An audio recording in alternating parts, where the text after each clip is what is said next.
السلام علیکم ورحمۃ اللہ وبرکاتہ. نحمده ونصلي على رسوله الكريم اما بعد. اللهم صل على محمد وعلى آل محمد كما صليت على إبراهيم وعلى آل إبراهيم إنك حميد مجيد. اللهم بارك على محمد وعلى آل محمد كما باركت على إبراهيم وعلى آل إبراهيم إنك حميد مجيد. آج ہم انشاءاللہ اپنی کتاب کا صفحہ نمبر 228 یہاں سے مطالعہ کریں گے. مہاجرین اور انصار میں بھائی چارہ. مہاجرین مدینہ میں آ چکے تھے تو یہ انصار کا کرم اور ان کی خوبی تھی کہ وہ مہاجرین کو اپنے گھر ٹھہرانے اور ان کی میزبانی کرنے میں ایک دوسرے سے آگے نکل جانا چاہتے تھے.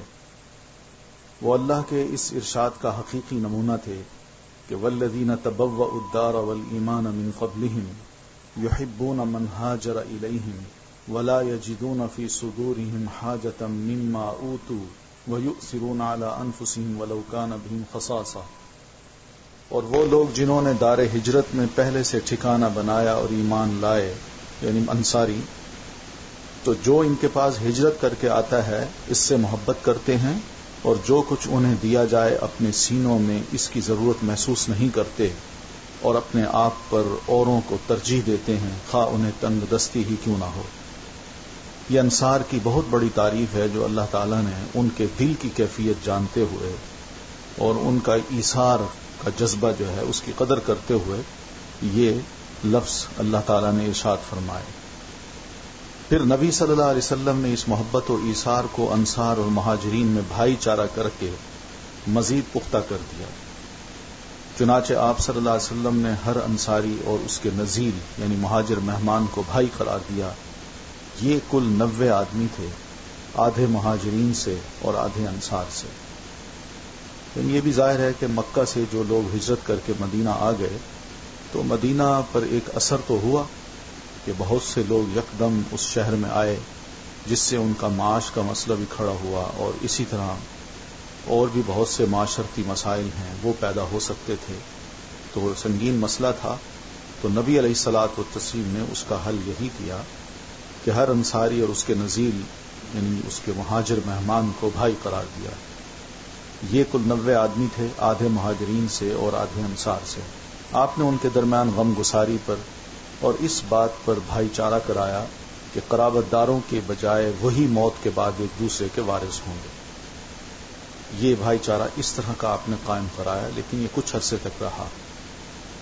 بعد میں وراثت تو منسوخ ہو گئی کیونکہ آیات اتر آئی تھیں، لیکن بھائی چارگی باقی رہی اور یہ بھائی چارگی حضرت انس رضی اللہ تعالیٰ عنہ کے مکان پر عمل میں آئی. مہاجرین سے انصار کی محبت ہی کا نتیجہ تھا کہ انہوں نے نبی صلی اللہ علیہ وسلم کو اپنے کھجوروں کے باغات پیش کیے کہ آپ ان کے اور مہاجرین کے درمیان تقسیم فرما دیں. آپ نے انکار فرمایا تو انہوں نے کہا پھر آپ لوگ کام کر دیا کریں اور ہم پھلوں میں آپ لوگوں کو شریک کر لیں گے. آپ صلی اللہ علیہ وسلم نے اسے منظور فرما دیا. یعنی ان کی اتنی محبت کہ وہ سب کچھ قربان کرنے کو تیار ہیں، مگر نبی علیہ الصلوۃ والتسلیم نے اس کا جو مناسب طریقہ تھا وہ اختیار کیا ہے اور یہ مناسب نہیں سمجھا کہ ہمارا وجود ان کے لیے بوجھ بن جائے یا ان کی جو معاشی زندگی ہے وہ متاثر ہو. حضرت سعد بن ربیع رضی اللہ تعالیٰ عنہ بڑے مالدار انصاری صحابی تھے. انہوں نے اپنے مہاجر بھائی عبد الرحمن بن عوف رضی اللہ تعالیٰ عنہ سے کہا میرا مال آدھا آدھا تقسیم کر لو، میری 2 بیویاں ہیں، دیکھ لو. ابھی پردے کی آیات نازل نہیں ہوئی تھی، تو جو تمہیں زیادہ پسند ہو مجھے بتا دو، میں اسے طلاق دے دیتا ہوں، عدت گزر جائے تو اس سے شادی کر لینا. عبد الرحمن بن عوف رضی اللہ تعالیٰ عنہ نے کہا اللہ آپ کے اہل اور مال میں برکت دے، مجھے یہ بتائیے کہ آپ لوگوں کا بازار کدھر ہے. انہوں نے انہیں بنو قینقاع کا بازار بتایا کہ یہ بازار ہے ہمارا. تو حضرت عبد الرحمن بن عوف نے مہاجر ہوتے ہوئے اپنے انصاری بھائی پر بوجھ کیے بغیر اس بازار کا رخ کیا، وہاں دن بھر محنت کی. واپس آئے تو ان کے پاس کچھ فاضل پنیر اور گھی تھا. کچھ پنیر تھا ان کے پاس جو مزدوری کی تھی اور کچھ گھی ملا تھا ان کو. پھر تھوڑے ہی دن گزرے کہ انہوں نے مال بھی کما لیا اور ایک انصاری عورت سے شادی بھی کر لی. تو اس طرح ہر صحابی نے تقریباً ایسا ہی کام کیا کہ بوجھ نہیں بنے دوسرے پر. یہ بھائی چارہ مہاجرین کے ایک فرد اور انصار کے ایک فرد کے درمیان تعلق قائم کرتا تھا، لیکن مسلمان مدینہ میں آنے کے بعد چونکہ ایک مستقل امت بن چکے تھے، اس لیے ان کی اجتماعی تنظیم کی بھی ضرورت تھی، یعنی انہیں سوشلی طور پر بھی منظم کرنا تھا، آرگنائز کرنا تھا، اور انہیں یہ بھی بتانا تھا کہ ان کے حقوق اور واجبات کیا ہیں، اور ان نکات کی بھی نشاندہی کرنی تھی جو انہیں اوروں سے الگ ایک مستقل امت بناتے ہیں. کیونکہ وجہ یہ تھی کہ اس معاشرے میں بھی، مدینہ میں بھی مشرکین بھی تھے، یہودی بھی تھے، اور ان کے ساتھ یعنی اٹھنا بیٹھنا اور ان کا معاشرے میں رہنا تھا. تو اب مسلمانوں کو یہ بتانا مقصود تھا کہ ہم کس طرح آرگنائز ہوں بحیثیت مسلم کے، ہمارے کیا کیا حقوق اور واجبات ہیں بحیثیت ایک مسلمان کے. یعنی میں اللہ کے رسول کو مانتا ہوں تو رسول اللہ کے مجھ پر کیا حقوق ہیں اور آپ کو میں نے کس حیثیت سے لینا ہے. اور اسی طرح اگر جیوز اور مشرک ہمارے ارد گرد ہیں تو ان کے ساتھ ہمارے تعلقات کس قسم کے ہونے چاہیے. تو پھر مدینہ میں مسلمانوں کے علاوہ 2 جماعتیں اور تھیں جو عقیدے، دین، مصالح اور ضروریات اور جذبات و احساسات میں مسلمانوں سے بالکل مختلف تھیں، اور وہ تھے مشرکین اور یہود. یہ 2 الگ جماعتیں تھیں. چنانچہ نبی صلی اللہ علیہ وسلم نے ایک عہد و پیمان مسلمانوں کے مابین کرایا کہ آپس میں مہاجرین اور انصار کے درمیان آپ نے ایک عہد و پیمان کرایا، اور دوسرا عہد و پیمان مسلمانوں اور مشرکین نیز مسلمانوں اور یہودیوں کے درمیان کرایا. اور اس بارے میں ایک تحریر بھی لکھوائی جس کے خاص خاص نکات یہ ہیں. پہلا اہم نقطہ یہ تھا کہ قریش اور یثرب کے مومنین و مسلمین اور ان کے ماتحت ہو کر ان کے ساتھ ملنے والے اور جہاد کرنے والے بقیہ لوگوں سے الگ ایک امت ہے. یہ الگ قوم ہے، یہ کسی کے ساتھ مل کے ایک قوم نہیں ہو سکتے. ان کی دیت کی ادائیگی اور قیدی کی رہائی اہل ایمان کے درمیان حسب سابق ہوگی، اور یہ فدیہ اور دیت میں اہل ایمان کی مدد کریں گے. یعنی جیسے پہلا ایک اصول چلا آ رہا ہے کہ اگر خدا نخواستہ ان میں سے کسی بندے نے مار دیا کسی کو تو وہ دیت لینے پہ راضی ہو گئے اس کے رشتہ دار، تو یہ دیت کی ادائیگی ویسے ہی ہوگی جیسے کہ پہلے سے اصول چلا آ رہا ہے مکہ اور مدینہ کا. اور یہ فدیہ اور دیت میں اہل ایمان کی مدد کریں گے. یعنی یہ بھی ہوگا کہ اگر کسی کے پاس دیت نہیں ہے تو پھر مسلمان ایک دوسرے کی مدد کریں گے، اور یہ لوگ مفسد، ظالم اور باغی کے خلاف ایک ہاتھ ہو کر کھڑے ہوں گے. یعنی متفقہ طور پر کوئی پیچھے نہیں رہے گا. کوئی یہ نہیں کہے گا کہ یہ مفسد میری نظر میں تو نہیں ہے تمہاری نظر میں ہے، یا ظالم میری نظر میں تو نہیں ہے تمہاری نظر میں ہو تو نہیں. ایک ہاتھ مل کر اس کے خلاف اکٹھے ہوں گے، چاہے وہ ان کی اپنی اولاد ہی کیوں نہ ہو. اولاد میں بھی اگر کوئی مفسد ہو، ظالم ہو، باغی ہو تو سب مسلمان اکٹھے ہو کر اس کے خلاف ایکشن لیں گے. اور کوئی مومن کسی مومن کو کافر کے بدلے قتل نہ کرے گا، اور نہ کسی مومن کے خلاف کسی کافر کی مدد کرے گا. یہ بھی اس لیے کہ سیدھے سا اصول ہے کہ مسلمان کا خون بہرحال قیمتی تھا. اس وجہ سے اللہ کا ذمہ ایک ہے، لہذا ایک معمولی آدمی کا دیا ہوا ذمہ بھی سارے مسلمانوں پر لاگو ہوگا. یعنی جو آدمی مسلمان ہے اس نے اگر کوئی ذمہ لے لیا ہے کہ بھئی اس کی ذمہ داری میں لیتا ہوں تو تمام مسلمان اس کو مان لیں گے. جو یہود مسلمانوں کے پیروکار ہو جائیں ان کی مدد کی جائے گی اور وہ دوسرے مسلمانوں کی طرح ہوں گے. مسلمانوں کی صلح ایک ہوگی، 2 صلح نہیں ہوں گی. ایک دفعہ کریں گے، اگر وہ چلی تو ٹھیک، نہ چلی تو بس وہ مسلمان توڑ دیں گے اس کو. جو کسی مومن کو قصدن قتل کر دے اس سے قصاص لیا جائے گا، سوائے اس صورت کے کہ مقتول کے ولی راضی ہو جائیں کہ ہم قصاص نہیں لیتے بلکہ آپ دیت ہمیں دے دیں. اور اہل ایمان پر ضروری ہے کہ سب قاتل کے خلاف اٹھ کھڑے ہوں، کوئی بھی ہو. پھر ایک شق یہ تھی کہ کسی مومن کے لیے حلال نہیں کہ کسی ہنگامہ برپا کرنے والے یا بدعتی کی مدد کرے یا اسے ٹھکانہ مہیا کرے. یہ بھی مناسب نہیں ہوگا کہ جیسے مکہ میں ایک اصول تھا کہ پناہ دے دی جائے، اس کو اپنے پاس رکھ لیا جائے، اس کی مدد کر دی جائے اور کوئی اس کے قریب نہیں آتا تھا، تو اب مومنوں کو منع کر دیا. اور ان کے درمیان کسی بات میں اختلاف ہو تو اسے اللہ اور اس کے رسول کی طرف لوٹایا جائے گا کہ مسلمان آپس میں کوئی اختلافی بات کرنے لگیں تو اس کا حل وہ اللہ اور اس کے رسول سے پوچھیں اور کسی سے مت پوچھیں۔ تو اس عہد و پیمان کے علاوہ نبی صلی اللہ علیہ وسلم نے مختلف اوقات اور مواقع پر مسلمانوں سے اسلامی اخوت کا حق بھی بیان فرمایا کہ انما المؤمنون اخوۃ، کہ اہل ایمان آپس میں بھائی بھائی ہیں، ایک دوسرے کے حقوق ہیں ان کے آپس میں، انہیں باہم تعاون اور مدد، اتحاد و یگانگت اور غم گساری اور خبر گیری کی ترغیب دی۔ یہ بتایا کہ ہم اکٹھے رہیں، ایک دوسرے کے ساتھ تعاون کریں، ہم متحد رہیں، دوسرے کے غم کو اپنا غم سمجھیں، دوسرا خدا نہ خواستہ اگر ایک دو روز نہیں ملا تو جا کے اس کی خبر لیں، بیمار ہے تو اس کی عادت کریں۔ تو یہاں تک کہ یہ اخوت تاریخ کی سب سے بلند چوٹی تک پہنچ گئی، اور واقعی ایسا ہی ہوا کہ تمام مسلمانوں نے نبی علیہ الصلوۃ والتسلیم کی چھوٹے چھوٹے اصولوں کو لیا اور اپنے معاشرے میں انہوں نے اس کو امپلیمنٹ کیا، اور پھر یہ اخوت ایسی بنی، انصار اور مہاجرین جنہوں نے مدینہ میں رہ کے اپنی بھائی چارے کو شو کیا ہے، وہ تاریخ کا ایک بہت بڑا حصہ ہے، اور آج تک ایسی اخوت کہیں نظر نہیں آئی۔ باقی رہے مشرکین تو ان کا معاملہ چل چلاؤ پر تھا، ان کی اکثریت اپنے سرداروں اور بڑوں سمیت مسلمان ہو چکی تھی، اور ان میں اتنی سخت نہ تھی کہ مسلمانوں کے مد مقابل کھڑے ہو سکتے، لہذا ان سے نبی صلی اللہ علیہ وسلم نے یہ عہد لیا، کوئی مشرک قریش کی جان و مال کو پناہ نہ دے گا، اور نہ کسی مومن کے آگے اس کی حفاظت کے لیے رکاوٹ بن سکے گا۔ یہ دھیان کرنا کہ مدینہ کے کسی مشرک نے مکہ کے کسی قریشی مشرک کی جان اور مال کو پناہ نہیں دینی، ایک بات، اور اگر کوئی مومن آگے بڑھ کے اس مشرک کو پکڑنا چاہے تو کوئی مدینہ کا مشرک اس کی حفاظت کے لیے رکاوٹ نہیں بنے گا، یعنی رکاوٹ نہیں بنے گا کہ میں اس کے محافظ ہوں، نہ، ہٹ جائے وہ اس سے۔ اور اس عہد کے بعد ان کی طرف سے کوئی اندیشہ نہ رہا، تو انہوں نے بھی عہد کیا، یہ معاہدے تھے جو نبی علیہ الصلوۃ والتسلیم نے مدینہ میں آتے ہی لکھے اور سب سے سائن کروا لیے۔ باقی رہے یہود، تو ان کے ساتھ نبی صلی اللہ علیہ وسلم نے جو معاہدہ کیا اس کے خاص خاص نکات حسب ذیل ہیں۔ پہلا اہم نقطہ یہ تھا کہ یہود مسلمانوں کے ساتھ ایک امت ہوں گے، ان کے لیے ان کا دین اور مسلمانوں کے لیے مسلمانوں کا دین ہوگا، ان کے ذمہ ان کا خرچ ہوگا اور مسلمانوں کے ذمہ مسلمانوں کا۔ یہ پہلی بات۔ دوسری بات، جو طاقت اس معاہدے کے کسی بھی فریق سے جنگ کرے گی یا یثرب پر حملہ آور ہوگی، سب اس کے خلاف آپس میں تعاون کریں گے اور ہر ایک اپنی جانب کا دفاع کرے گا۔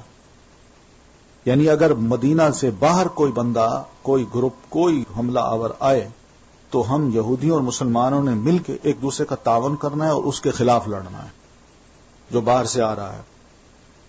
تو یہ دھیان کرنا ہے۔ اس معاہدے کے شرکاء کے درمیان خیر خواہی، خیر اندیشی اور نیکوکاری کے تعلقات ہوں گے، گناہ کے نہیں۔ تعلقات خیر خواہی کی بنیاد پہ ہوں گے، نیکوکاری کے ہوں گے، گناہ کے نہیں۔ پھر آدمی اپنے حلیف کے جرم میں نہیں پکڑا جائے گا، یعنی کسی نے کوئی جرم کیا ہے تو اس کے بدلے میں کسی اور کو پکڑ لیا جائے، یہ نہیں ہو سکتا۔ یعنی ادھر جیوز نے اگر کوئی ظلم کیا ہے تو مسلمان کو نہیں پکڑا جائے گا، یا مسلمان نے کیا تو کسی جیو کو نہیں، کیونکہ آپس میں ابھی حلیف ہیں، ایک دوسرے کے ساتھی ہیں۔ مظلوم کی مدد کی جائے گی، یہ بھی آپ نے فرمایا، لکھا اس میں کہ مظلوم جو ہوگا اس کی۔ جب تک جنگ برپا رہے گی یہود بھی مسلمانوں کے ساتھ خرچ برداشت کریں گے۔ یہ نہیں ہوگا کہ صرف مسلمان ہی خرچ کرتے رہیں اور یہود خرچ نہ کریں، یا یہود کریں اور مسلمان نہ کریں، بلکہ دونوں خرچ ایک دوسرے کا برداشت کریں گے جب تک جنگ ہو رہی ہے۔ اس معاہدے کے شرکاء پر یثرب میں ہنگامہ آرائی اور کشت و خون حرام ہوگا، یعنی آپس میں ہم نے ہنگامہ آرائی نہ مدینہ میں کرنی ہے، نہ کشت و خون کرنا ہے، نہ لڑائی لڑنی ہے آپس میں۔ اگر ان میں کوئی ہنگامہ یا جھگڑا برپا ہو جائے تو اس کا فیصلہ اللہ اور اس کا رسول کریں گے۔ قریش اور ان کے مددگاروں کو پناہ نہیں دی جائے گی۔ یہ معاہدہ کسی ظالم یا مجرم کے لیے آڑ نہیں بنے گا، کوئی بھی ظالم ہو، چاہے مسلمانوں میں سے ہو یا جوز میں سے ہو۔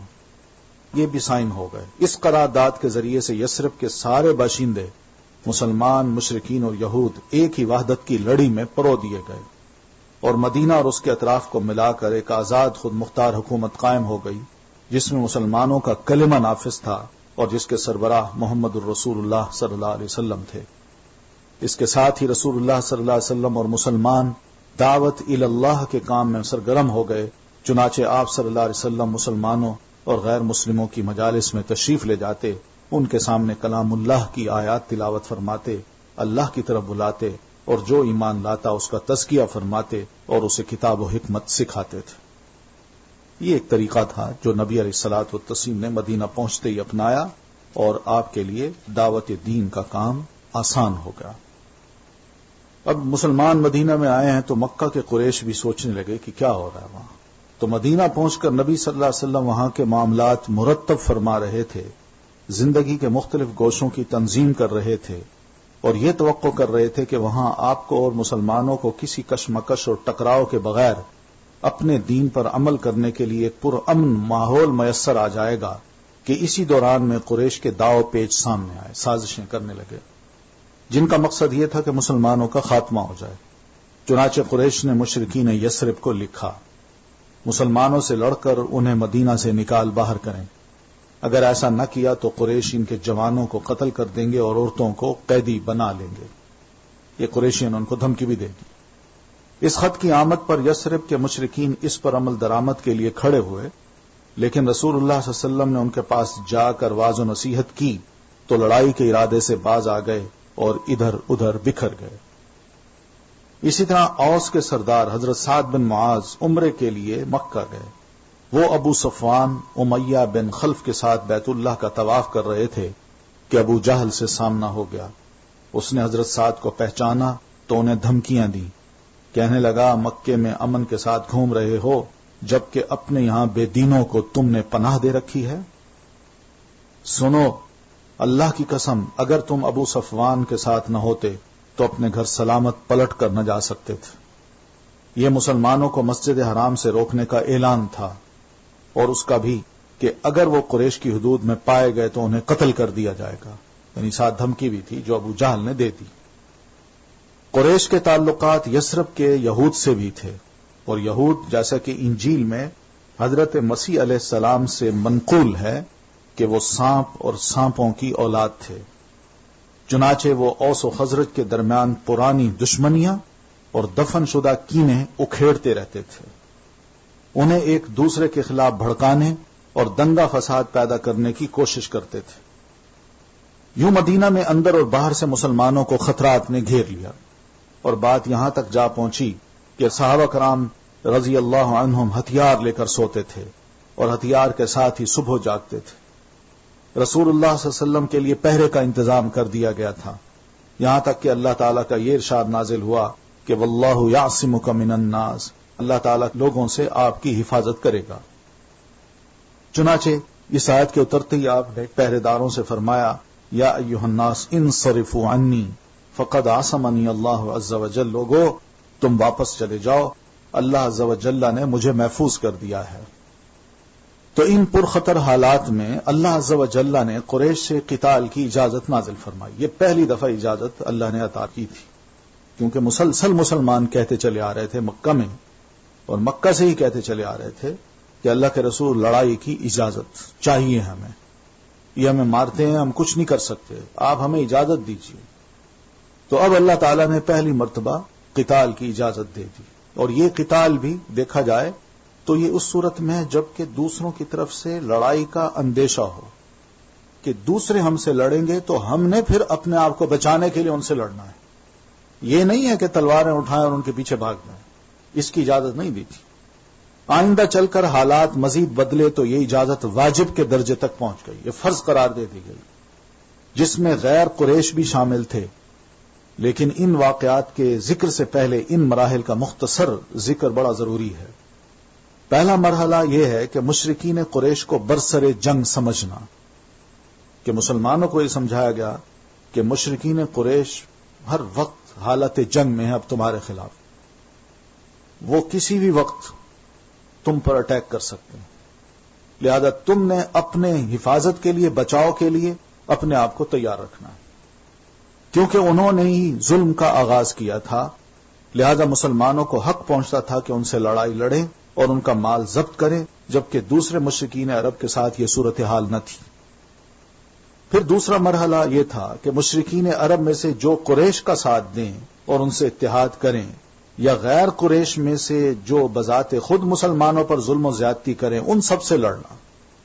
یہ اور بہت بڑی لڑائی تھی، جو یہ بھی ہو سکتا تھا کہ مدینہ کے جو مشرک جنہوں نے نبی علیہ الصلوۃ والتسلیم کے ساتھ معاہدہ کیا تھا، وہ اس معاہدے کو توڑ کے مشرکین کے ساتھ جا ملتے اور پھر مدینہ کے اندر ہی نبی علیہ الصلوۃ والتسلیم کو چومکھی لڑائی لڑنی پڑتی۔ پھر تیسرا مرحلہ، جن یہود نے رسول اللہ صلی اللہ علیہ وسلم کے ساتھ عہد و پیمان کر رکھا ہے، اگر وہ خیانت کریں اور مشرکین کا ساتھ دیں تو ان کے عہد بشرط استواری کو توڑ دینا۔ یعنی اگر وہ عہد پر قائم رہتے ہیں تو ٹھیک ہے، اور اگر خدا نہ خواستہ انہوں نے عہد کو توڑ کے مشرکین مکہ کا ساتھ دیا اور مسلمانوں کے خلاف وہ ان کے ساتھ مل گئے، تو اب مسلمان یہ سوچ رہے تھے یا اللہ کے رسول کہ اگر یہ مرحلہ آئے تو ہم عہد و پیمان توڑ دیں گے یہودیوں کے ساتھ بھی۔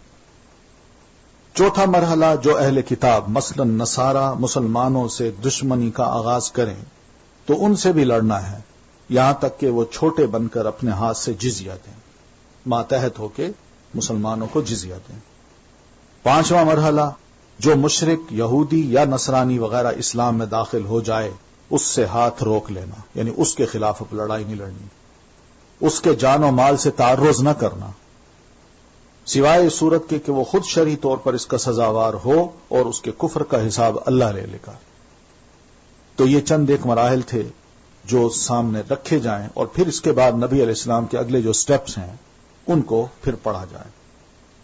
تو جیسا کہ پہلے گزر چکا ہے کہ رسول اللہ صلی اللہ علیہ وسلم اور مسلمان شروع ہی سے احتیاط کا دامن پکڑے ہوئے تھے، بڑے محتاط تھے، یعنی محتاط اس اعتبار سے بھی کہ کوئی ایسی حرکت نہ ہو کہ اسلام کی طرف لوگوں کو انگلی اٹھانے کا موقع ملے۔ نبی علیہ الصلوۃ والتسلیم کی دعوت کے جو مختلف مراحل ہیں یا آپ کی دعوت ہے وہ متاثر ہو، کہ لوگ نبی علیہ السلام کو یہ تانے دیں کہ آپ جن لوگوں کو تیار کر رہے ہیں وہ تو یہ ہیں، ان کے تو کام یہ ہیں۔ اس لیے مسلمان ہر اعتبار سے نبی علیہ الصلوۃ والتسلیم کی طرف ہی دیکھتے تھے۔ اگر کوئی ایسا وقت آتا جو پروپیگنڈے کا ہوتا یا افواہیں پھیلا دی جاتی تو مسلمان کوئی کمنٹس دیے بغیر نبی علیہ الصلوۃ والتسلیم کی طرف رجوع کرتے تھے، اور انہوں نے پہرے اور ہتھیاروں کے ساتھ سونے کا انتظام بھی کر رکھا تھا، یعنی یہ احتیاط بھی تھی۔ تو جب قتال کی اجازت نازل ہوئی تو رسول اللہ صلی اللہ علیہ وسلم نے فوجی طلایا گردی یعنی فوجی گشت کا انتظام فرمایا، جس کا سالار اپنے کسی صحابی کو بنا دیا کرتے، اسے سریہ کہا جاتا ہے، اور کبھی کبھی آپ بنفس نفیس بھی نکلتے تھے، اسے غزوہ کہا جاتا ہے۔ اس طلایا گردی کے مقاصد یہ تھے کہ آپ چھوٹے چھوٹے ٹروپس بنا کے کبھی ادھر بھیج دیتے، کبھی ادھر، کبھی ادھر، کبھی ادھر، اور مختلف قبائل کے علم میں یہ بات آتی کہ مسلمان یہ گزر رہے ہیں، یہ مسلح ہیں اور یہ ہمیں چیک کرنے آئے ہیں، اور وہ ڈر جاتے تھے، دب جاتے تھے۔ دشمن کی نقل و حرکت کا پتہ لگانا اور مدینہ کے اطراف کو محفوظ رکھنا، ایک تو مقصد یہ بھی تھا، ایسا نہ ہو کہ دشمن مسلمانوں پر دھوکے سے ٹوٹ پڑے۔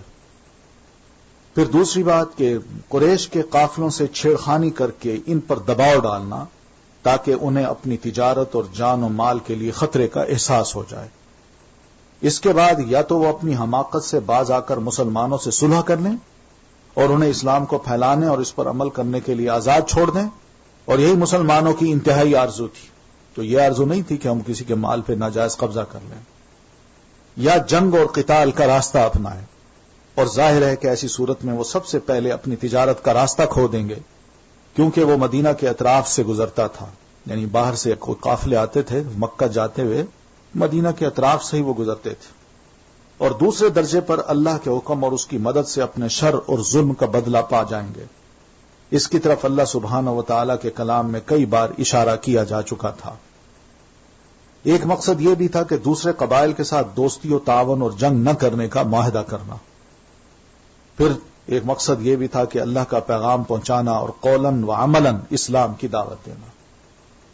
تو اس سلسلے میں پہلا سریہ جو رسول اللہ صلی اللہ علیہ وسلم نے بھیجا وہ سریہ سیف البحر کہلاتا ہے۔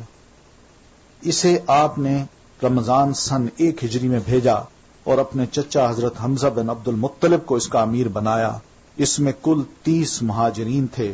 یہ لوگ عیس کے اطراف میں بحر احمر کے ساحل تک گئے اور قریش کا ایک قافلہ جو ابو جہل کی سرکردگی میں شام سے آ رہا تھا اس سے سامنا ہوا. دونوں فریقین نے صفیں باندھ لیں. قریب تھا کہ جنگ ہو جاتی، لیکن مجدی ابن عمرو الجہنی نے بیچ بچاؤ کرا دیا اور دونوں فریق واپس چلے گئے. یہ اسلامی تاریخ کا پہلا سریہ اور پہلا فوجی عمل تھا، اور اس کا جھنڈا سفید تھا. یہ اسلامی تاریخ کا پہلا جھنڈا تھا، اور اس کے علم بردار ابو مرثد کنانہ ابن حسین غنوی تھے. اس کے بعد پے در پے سریے روانہ کیے گئے.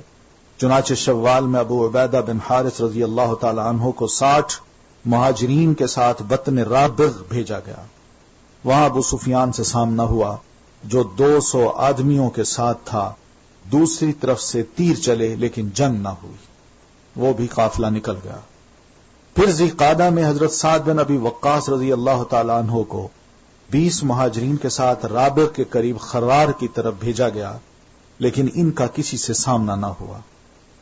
اس کے بعد سفر سن 2 ہجری میں 70 مہاجرین کے ساتھ رسول اللہ صلی اللہ علیہ وسلم بذات خود بھی نکلے اور ابوا یا ودان تشریف لے گئے، لیکن کسی سے سامنا نہ ہوا. اس سفر میں آپ صلی اللہ علیہ وسلم نے عمرو بن مخشی الضمری کے ساتھ امان اور تعاون کا معاہدہ کیا. یہ پہلی مہم ہے جس میں رسول اللہ صلی اللہ علیہ وسلم بنفس نفیس خود نکلے. اس کے بعد آپ صلی اللہ علیہ وسلم ربیع الاول سن 2 ہجری میں 200 مہاجرین کے ساتھ رضوا کے اطراف میں بوات تک تشریف لے گئے. وہاں بھی کسی سے سامنا نہ ہوا. اسی مہینے میں کرز بن جابر فہری نے مدینے کی چراگاہ پر چھاپا مارا اور کچھ مویشی ہانک کر لے گیا. وہ کامیاب ہو گئے. یہ حالات تھے. تو یہ کرز بن جابر فہری ایک مشرک تھا. رسول اللہ صلی اللہ علیہ وسلم نے 70 مہاجرین کے ساتھ اس کا تعاقب کیا اور بدر کے اطراف میں صفوان تک تشریف لے گئے، لیکن کرز نکل بھاگا. اس واقعے کو غزوہ بدر اولا بھی کہتے ہیں. تو اس سے اندازہ ہوتا ہے کہ وہ کتنے الرٹ تھے، کتنے ہوشیار تھے. اس کے بعد آپ صلی اللہ علیہ وسلم جمادی الاولا یا جمادی الاخری 2 ہجری میں 100 یا 250 مہاجرین کے ساتھ ذوالعشیرہ تک تشریف لے گئے. مقصود قریش کے قافلے کو روکنا تھا جو ملک شام جا رہا تھا، لیکن وہ آپ صلی اللہ علیہ وسلم کے پہنچنے سے چند دن پہلے ہی جا چکا تھا. اس سفر میں آپ نے بنو مدلج کے ساتھ جنگ نہ کرنے کا معاہدہ کیا. یہ بھی قبیلہ تھا جو راستے میں آیا. پھر رجب سن 2 ہجری میں آپ صلی اللہ علیہ وسلم نے عبداللہ بن جحش اسدی کو 12 مہاجرین کے ہمراہ مکہ اور طائف کے درمیان مقام نخلہ کے لیے روانہ کیا. مقصد یہ تھا کہ وہ قریش کے قافلے کی خبر لائیں، مگر ان لوگوں نے قافلے پر حملہ کر کے ایک آدمی کو قتل اور 2 کو قید کر لیا اور قافلے کو ہانک لائے. اس حرکت پر رسول اللہ صلی اللہ علیہ وسلم ناراض ہوئے، چنانچہ قیدیوں کو چھوڑ دیا اور مقتول کا خون بہا ادا کیا. یہ واقعہ رجب کی آخری تاریخ کو پیش آیا تھا. اس لیے مشرکین نے شور مچایا کہ مسلمانوں نے حرام مہینے کی حرمت پامال کر ڈالی ہے. اس پر اللہ کا یہ ارشاد ہوا، یسألونک عن الشہر الحرام قتال فیہ قل قتال فیہ کبیر وصد عن سبیل اللہ وکفر بہ والمسجد الحرام واخراج اہلہ منہ اکبر عند اللہ والفتنۃ اکبر من القتل. لوگ آپ سے حرام مہینے میں لڑائی کے متعلق پوچھتے ہیں، آپ کہہ دیں اس میں جنگ کرنا بڑا گناہ ہے، اور اللہ کی راہ سے روکنا اور اس کے ساتھ کفر کرنا اور مسجد حرام سے روکنا اور اس کے باشندوں کو وہاں سے نکالنا، یہ سب اللہ کے نزدیک اور زیادہ بڑا جرم ہے اور فتنہ قتل سے بڑھ کر ہے. یعنی تم ہماری ایک غلطی دیکھتے ہو، تم جو کر رہے ہو یہ کم ہے، اور وہ سب اللہ تعالی نے گنوا دیے. شعبان سن 2 ہجری میں قبلہ بھی بیت المقدس کی جگہ خانہ کعبہ کو بنا دیا گیا. رسول اللہ صلی اللہ علیہ وسلم یہی چاہتے تھے اور اسی کا انتظار کر رہے تھے.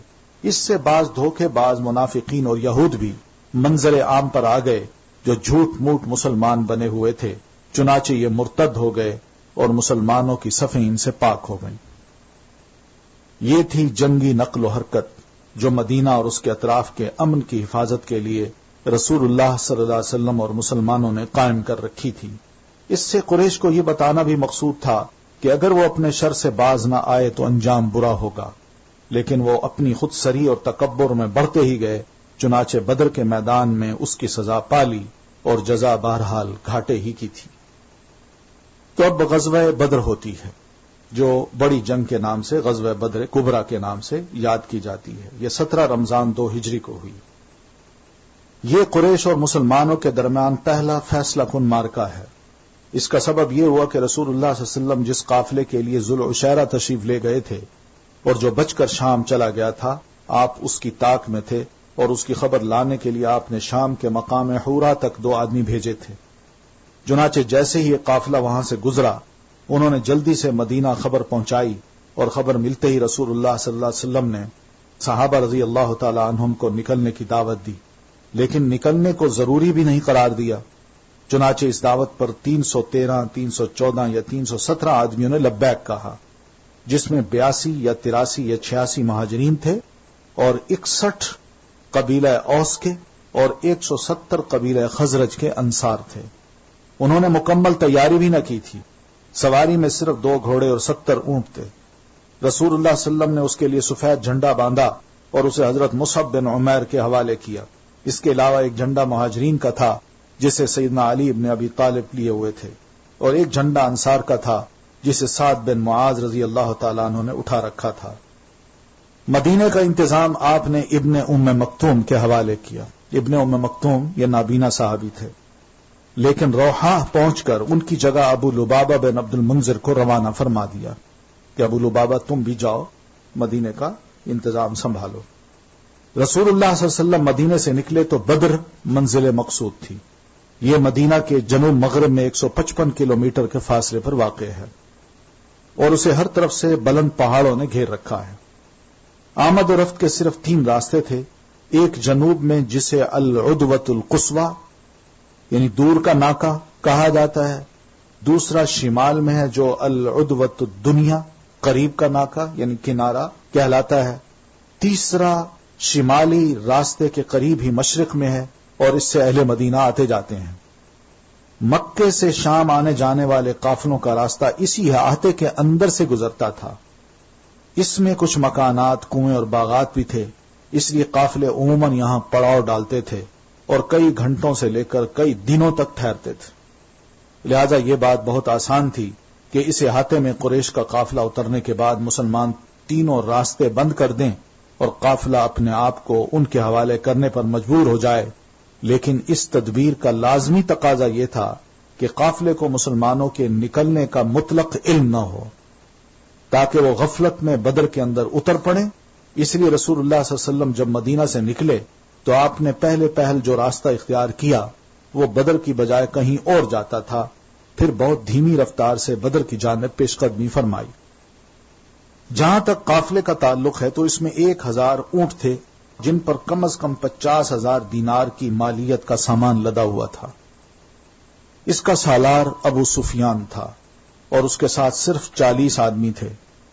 ابو سفیان بھی حد درجہ بیدار اور محتاط تھا، ہر آنے جانے والوں سے مسلمانوں کی نقل و حرکت کے متعلق دریافت کرتا رہتا تھا۔ چنانچہ ابھی وہ بدر سے کافی دور تھا کہ اسے مسلمانوں کے نکلنے کا علم ہو گیا، لہذا اس نے قافلے کا رخ مغرب کی طرف پھیر کر ساحل کا راستہ پکڑ لیا اور بدر کا راستہ بالکل چھوڑ دیا۔ ساتھ ہی ایک آدمی کو اجرت دے کر مکہ بھیجا کہ جس قدر جلد ممکن ہو انہیں مسلمانوں کے نکلنے کی اطلاع دے دے۔ اس شخص نے خبر پہنچائی تو اہل مکہ نہایت تیزی سے تیار ہوئے اور سب کے سب نکلے۔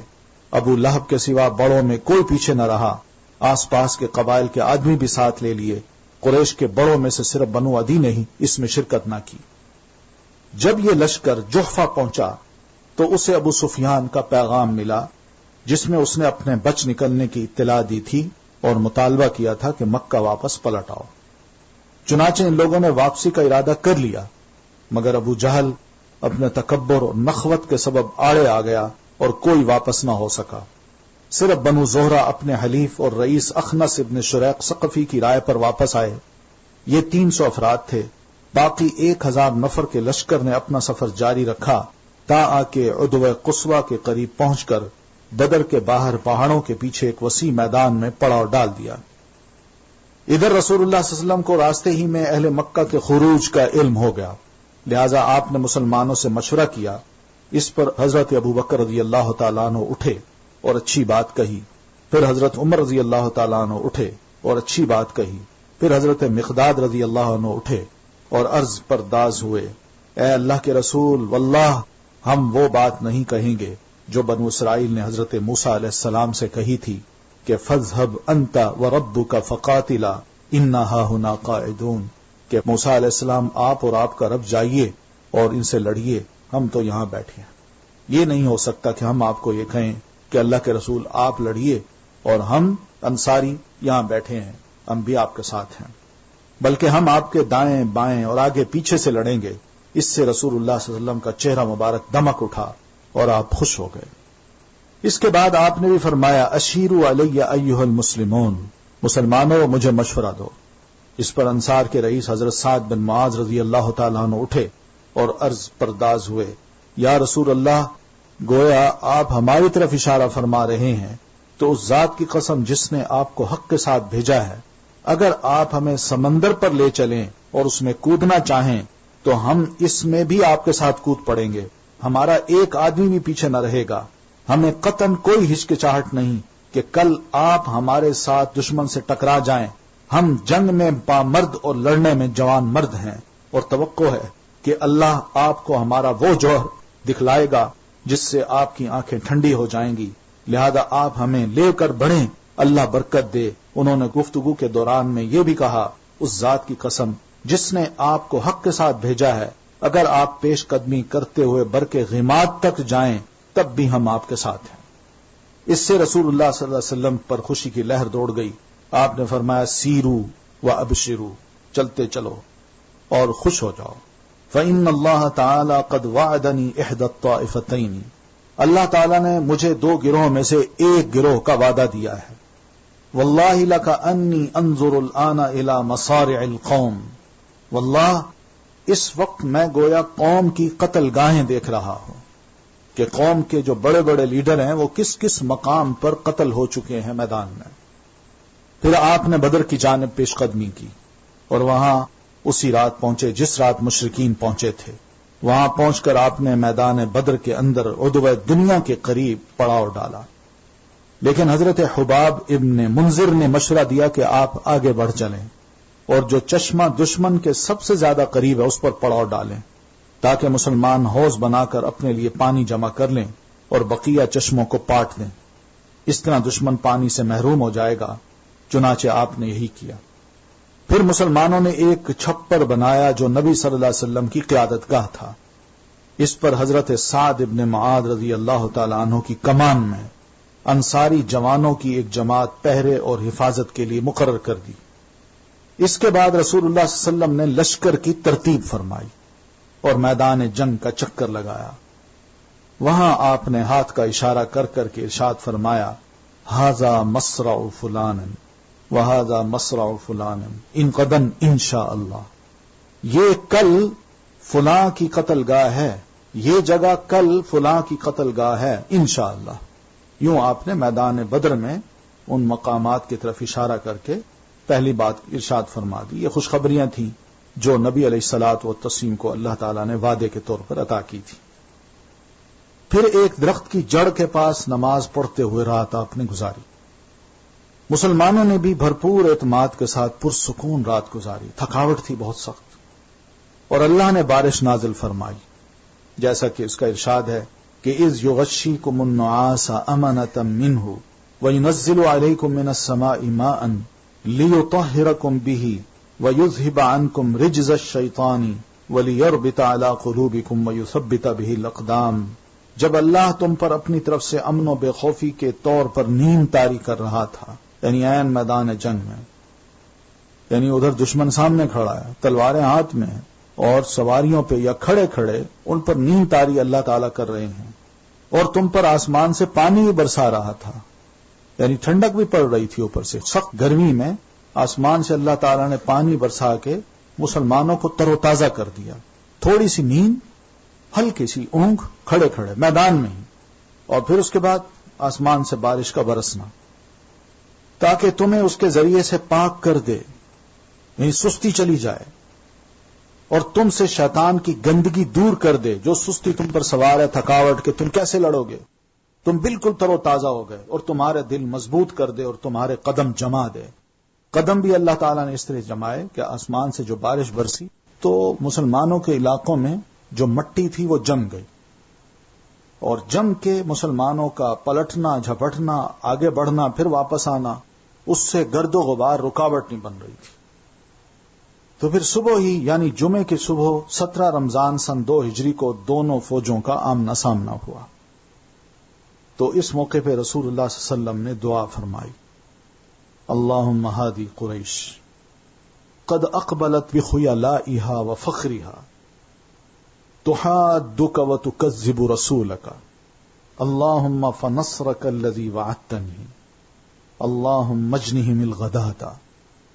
اے اللہ، یہ قریش ہیں جو اپنے غرور و تکبر کے ساتھ تیری مخالفت کرتے ہوئے اور تیرے رسول کو جھٹلاتے ہوئے آئے ہیں۔